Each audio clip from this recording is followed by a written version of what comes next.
Hello everyone, welcome back to trading mind set Telugu. So మనం అనుకున్నది ఒకటి అయింది ఒకటి. సో మనం ఏమనుకున్నామంటే ఖచ్చితంగా పెద్ద గ్యాప్ అప్ వస్తుంది అనుకున్నాం. ఫస్ట్ థింగ్ 22,167 టార్గెట్ అనుకున్నాం. అది దాటితే 22,292 ఈజ్ ద హైయెస్ట్ టార్గెట్ అని అనుకున్నాం.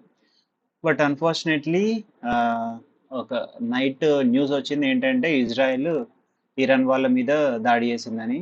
సో ఉన్నట్టుండి అన్ని మార్కెట్స్ పడిపోయినాయి. సో మనం కూడా ఓపెన్ అవ్వడం నియర్లీ 194 పాయింట్స్తోనే ఓపెన్ అయినాం. సో కాబట్టి ఓపెన్ అయిపోయింది. అండ్ ఫైనల్గా డే ఎండ్కి వచ్చేసరికి మనం అనుకున్న టార్గెట్కి వచ్చింది. రైట్. సో రేపేం జరగవచ్చు అంటే మీన్స్ మండే రోజు. ఫస్ట్ థింగ్, ఎట్లాంటి న్యూస్ లేదనుకోండి. ఒకవేళ న్యూస్ లేదనుకుంటే సో బెటర్ ఫ్లాట్ ఓపెన్ అయింది అనుకోండి. ఫస్ట్ థింగ్ మనం చూడాల్సింది 22,000. ఒకవేళ 22,000కి వస్తే మనం మళ్ళీ బై చేసే ఛాన్స్ ఉంటుంది. ఒకవేళ వెళ్ళడమే మీదికి వెళ్ళింది అనుకోండి, ఫస్ట్ టార్గెట్ వచ్చేసరికి 22,289. సో 22,289 ఇక్కడ మనకి షార్ట్ పొజిషన్ వస్తుంది. అంటే తక్కువ టైంలో షార్ట్ పొజిషన్ వస్తుంది. వన్స్ ఇది కూడా క్రాస్ అయిందంటే మనకి హైయెస్ట్ టార్గెట్ వచ్చేసరికి 22,389. అండ్ ఒకవేళ డౌన్ సైడ్ వస్తే, ఒకవేళ సంథింగ్ న్యూస్ వచ్చింది అనుకోండి మళ్ళీ, సో ఒకవేళ ఈ దీని మీదే ఓపెన్ అయితే సో ఇది మనకి మంచి సపోర్ట్ లెక్క వర్క్ అవుతాయి. లేదు ఇది కూడా తీసేస్తే మళ్ళీ మనకి బెస్ట్ సపోర్ట్ వచ్చేసరికి 21,746 అవుతుంది.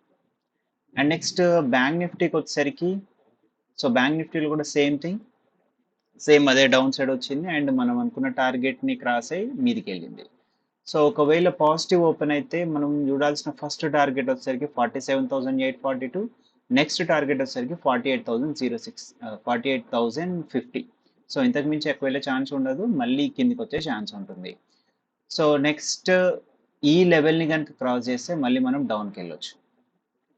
నెక్స్ట్ ఫినాన్స్లో same thing, small gap down and మనం అనుకున్న టార్గెట్ ఫైనల్గా అచీవ్ అయింది.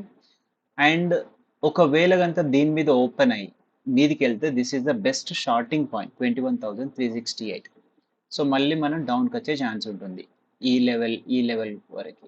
వన్స్ ఈ లెవెల్ని కనుక క్రాస్ అయిందంటే మనకు వచ్చేది 20,815. ఒకవేళ గ్యాప్ డౌన్ ఓపెన్ అయితే this is the best buying position 20,800. And next Nifty mid క్యాప్కి వచ్చేసరికి సో సేమ్ థింగ్, ఇది కూడా గ్యాప్ డౌన్. అండ్ నెక్స్ట్ మనం అనుకున్న టార్గెట్ వరకు రాలేదు, సో ఇంతవరకు వచ్చే ఛాన్స్ ఉంటుంది 10,796. సో ఇక్కడికి వచ్చినాక మనకి మళ్ళీ షార్టింగ్ పాయింట్ వచ్చే ఛాన్స్ ఉంటుంది. వన్స్ ఇది క్రాస్ అయితే this is the best shorting point 10,878.